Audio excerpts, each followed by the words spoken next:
मराठवाड्यात सुरू असलेल्या मुसळधार पावसामुळे शेतकऱ्यांचं मोठं नुकसान झालंय। गोदावरी नदीत 6 प्रकल्पातून पाण्याचा विसर्ग मोठ्या प्रमाणात सुरू असल्यामुळे नांदेडच्या विष्णुपुरी प्रकल्पाचे 16 दरवाजे उघडण्यात आल्यामुळे विष्णुपुरी प्रकल्पातून गोदावरी नदीत 2,77,000 क्युसेक वेगाने विसर्ग सुरू असल्यामुळे नांदेड जिल्ह्यात पूर परिस्थिती निर्माण झाली आहे। नांदेड जिल्ह्यातील गोदावरी नदीकाठाच्या शेतकऱ्यांच्या शेतात पुराचे पाणी शिरत असल्यामुळे संपूर्ण पिके पाण्याखाली गेली आहेत। यामुळे नांदेड जिल्ह्यातील शेतकरी हवालदिल झालाय। गोदावरी नदी दुथडी भरून वाहत असल्याने आसना नदीला पूर आलाय। आसना नदीच्या पुराचे पाणी गाडेगाव शिवारातील शेतकऱ्यांच्या शेतात शिरल्यामुळे जवळपास 90% शेतकऱ्यांच्या शेतातील पिके पाण्याखाली गेली आहेत। आसना नदीच्या पुरामुळे गाडेगाव ते मातासाब मुदखेड हा रस्ता पाण्याखाली गेल्यामुळे मागील 4 दिवसांपासून हा मार्ग देखील बंद आहे। आसना नदीचे पाणी गाडेगावच्या अगदी जवळ आल्यामुळे नागरिकांनी चिंता व्यक्त केली आहे। पुराचे पाणी वाढल्यास गाडेगावला देखील पुराच्या पाण्याचा वेढा बसण्याची शक्यता आहे। याचा आढावा घेतलाय नांदेडवरून आमचे प्रतिनिधी पवन जगदंबार यांनी। मराठवाड्यामध्ये सुरू असलेल्या मुसळधार पावसामुळे जे आहे ते गोदावरी नदीमध्ये 6 प्रकल्पाचं पाणी सोडण्यात येत आहे आणि त्यामुळे विष्णुपुरी प्रकल्पाचे 16 दरवाजे उघडण्यात आलेले आहेत आणि त्यामुळे गोदावरी नदी जी आहे ते दुथडी भरून वाहत आहे आणि गोदावरी नदीच्या पात्राचं जे बॅकवॉटरचं पाणी आहे ते पाणी आता आसना नदीला आल्यामुळे आसना नदीचं जे पुराचं पाणी आहे ते आता गाडेगाव शिवारामध्ये आलेलं आहे आणि तुम्ही या ठिकाणी पाहू शकता या संपूर्ण शेतकऱ्यांच्या शेतामध्ये जे आहे ते पुराचं पाणी गेलेलं आहे। यामुळे शेतकऱ्यांचं मोठ्या प्रमाणात नुकसान झालेलं आहे। त्यामध्ये देखील मोठ्या प्रमाणात पाणी गेलेलं आहे आणि मी आत्ता गाडेगाव शिवारामध्ये आहे। गाडेगाव आणि मातासा मुदखेड जाणारा हा मार्ग आहे। तुम्ही या ठिकाणी पाहू शकता मोठ्या प्रमाणात या रस्त्यावर जे आहे ते पाणी आलेलं आहे आणि त्यामुळं या ठिकाणचा रस्ता देखील बंद झालेला आहे। तुम्ही पाहू शकता त्या ठिकाणी शेतकऱ्यांच्या अक्षरशः गुडघ्यापर्यंत पाणी आलेलं आहे आणि या ठिकाणी आपल्यासोबत काही शेतकरी आहेत जे गाडेगावमधील आहेत। काका काय सांगाल, किती दिवसापासून हे पाणी आलेलं आहे? पाणी 2-3 दिवसापासून आलेलं आहे सर। पाणी आलेलं आहे, पाणी भरपूर आलेलं आहे। सांगतो गाडेगाव शिवारामध्ये फक्त आज ज्या रात्रीमध्ये जर पाणी पडलं तर गाडेगावला टेकतं इथे पाणी असं आहे। या गाडेगाव शिवारामध्ये बोंडाराकुंड रस्ता बंद झालेला आहे, रेल्वेचा रस्ता बंद आहे, समजा दूधवाल्याची परेशानी समजा आहे सर। आता ढोराच्या चारा पाण्याची समजा परेशानी आलेली आहे।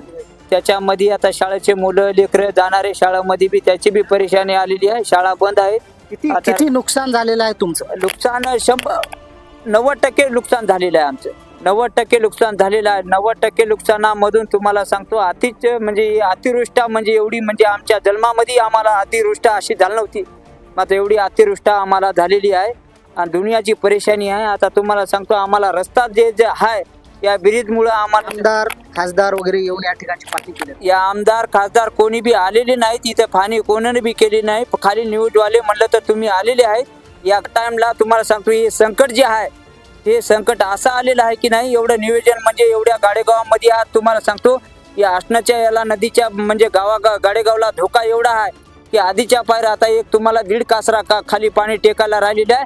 वरून पाऊस चालू आहे आणि हे गाडेगावला पाणी टेकण्यात आलेलं आहे। आता एकंदरीत आपण पाहू शकता मोठ्या प्रमाणात जे आहे आसना नदीचं पुराचं पाणी जे आहे ते गाडेगावच्या शिवारामध्ये आलेलं आहे आणि गावापासून काही अंतरावर हे पाणी आहे। अजून जर 2 ते 3 दिवस मुसळधार पाऊस सुरू झाला तर कदाचित ह्या गावाला सुद्धा पाण्याचा विळखा बसू शकतो अशी परिस्थिती निर्माण झालेली आहे। काय सांगशील, किती नुकसान झालं? सर आमचं आता कमीत कमी 90% आमचं पाण्याखाली जमीन समधी गेली। सोयाबीन, उडीद, गहू, मूग ते समधी आमचं पाण्याखाली गेलं। सर वाटल्यास तुम्ही शेतामध्ये जाऊन बघा, परसांशी पाणी आहे आता आमच्या शेतामध्ये आणि अजून ती अतिवृष्टीचं पाणी अजून 3 दिवस सांगितलं आहे। अजून विष्णुपुरीचे 16 दरवाजे उघडलेले आहेत पण अजून पाण्याचा प्रवाह वाढतच आहे। अर्ध्या तासाला असं कासराभर पाणी सर वाढत आहे। आमच्या गावामध्ये आता लाईट नाही सध्या, पाण्याखाली लाईट गेली आमची आणि आमच्या गावात पाणी सुद्धा नाही आणि लहान लेकरं शाळेमध्ये जाण्यासाठी जे आम्हाला मार्ग दाखवला होता काढला होता या ब्रिजवाल्याने या गुत्तेदारांनी ते सुद्धा रस्ता हा नाल्याचा बंद झालेला आहे सर। आता जर इमर्जन्सी आमच्या गावात जर कोणी पेशंट सिरियस असला तर त्यांना जाण्यासाठी रस्ता नाही आणि जर आमच्या लेकर गावातले चले शाळेतून त्याच्यासाठी जीव धोक्यात घालून पटरी ओलांडून जात आहे सर। बरं, आता शासनाकडे तुमची काय मागणी? शासनाकडे आमचे एकच मागणं आहे की जसं पंजाबला हेक्टरी 50,000 दिले, जसं पंजाबला हेक्टरी 50,000 दिले, कमीत कमी आपल्या महाराष्ट्रामध्ये या मराठवाड्यामध्ये कमीत कमी 35,000 तरी हेक्टरी द्यावा आपल्याला हे पूर्ण गावातल्या लोकांची शेती बुडालेली आहे. सोयाबीन, ऊस, मूग, उडीद समजा पाण्याखाली गेलेला आहे. आणि पुन्हा अल्पभूधारक शेतकरी आहेत आमच्या गाडेगावला. या गोदावरीमुळं आणि हासनामुळं पूर्ण हे पार सावंगीपर्यंत पाणी गेलेलं आहे, हासनाच्या पुलापर्यंत. तर कमीत कमी एकरी 25 ते 30 हजार रुपये सरकारने यायला अनुदान द्यायला पाहिजे. तर या 7-8 हजाराने यायचं काय, 7-8 हजार रुपये ते खर्च झालेला आहे याचा. तर पुन्हा गाडेगाव ते मातासाहेब जाणारा रस्ता तर या पाण्यामुळं आज कमीत कमी 4 दिवस पाण्याखाली गेला. पुन्हा पहिले 2-3 वेळेस गेला. आणि पर्याय रस्ता म्हणून देगलूर नाक्याकडे काढलाय, ते बी देगलूर नाक्याकडे एक नाला आहे, तिथं पवन पाणी झालंय त्या रस्त्यावर. त्या किती दिवसापासून रस्ता बंद आहे? कमीत कमी 10 महिने झाले. तर गाडेगाव गेटचे सिरीज कंपनी काम करीत आहे. त्या सिरीज कंपनीनं रेल्वेला संगनमत करून त्याला देऊन घेऊन धीम्या गतीनं काम चालू आहे. तर ते शाळेला जाणारे, दूधवाले, मुतखेडकडून येणारे जाणारे विद्यार्थी खूप आहेत. या पुराच्या पाण्यामुळे जे आहे ते नांदेड जिल्ह्यामधील शेतकऱ्यांचं मोठ्या प्रमाणात नुकसान झालं आहे. तुम्ही पाहू शकता आज शेतकरी हवालदिल झाला आहे. त्याचं सोयाबीन, मूग, उडीद, कापूस या सगळं जे आहे ते पाण्याखाली गेलेलं आहे.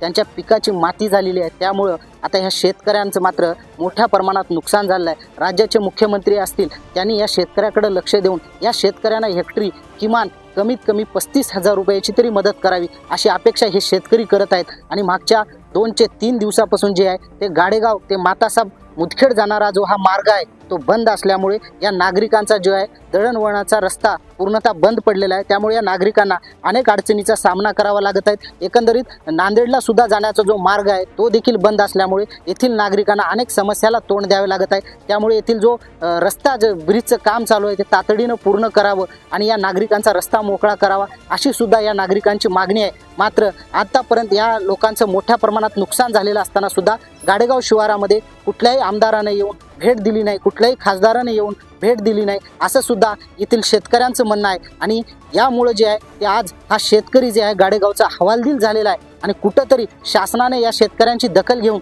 त्यांना न्याय द्यावं अशी मागणी येथील शेतकरी करत आहेत. कॅमेरामॅन अजय सोबत मी पवन जगडमोर, देशोन्नती, गाडेगाव, नांदेड.